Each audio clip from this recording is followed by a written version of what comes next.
বান্দরবান সদর হাসপাতালে ডেঙ্গু আক্রান্ত হয়ে মোহাম্মদ আব্দুল্লাহ নামে এক শিশুর মৃত্যু হয়েছে।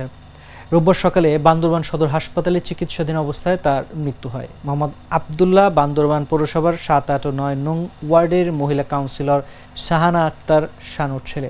স্থানীয় সূত্রে জানা যায়, কয়েকদিন আগে আব্দুল্লাহর জ্বর হলে বাসায় প্রাথমিক চিকিৎসা নেওয়ার পর শনিবার বান্দরবান সদর হাসপাতালে ভর্তি করা হয় তাকে। পরীক্ষা নিরীক্ষার পর ডেঙ্গু পজিটিভ আসে। পরে চিকিৎসাধীন অবস্থায় আজ সকালে তার মৃত্যু হয়। বান্দরবান সদর হাসপাতাল সূত্রে জানা যায়, চলতি বছরের জানুয়ারি থেকে ১৪ জুলাই পর্যন্ত ২৪ নারী ও ৪১ জন পুরুষ সহ মোট ৬৫ জন ডেঙ্গু রোগে আক্রান্ত হয়েছেন, যার মধ্যে ২১ জন গত ১৪ দিনে আক্রান্ত এবং একজনের মৃত্যু হয়েছে।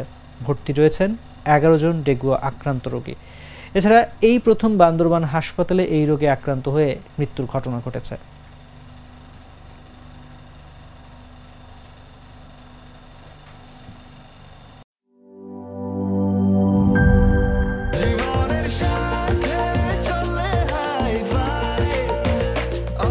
স্বাস্থ্যকর অল টাইম, সব সময় অল টাইম হেলদি লাইফ।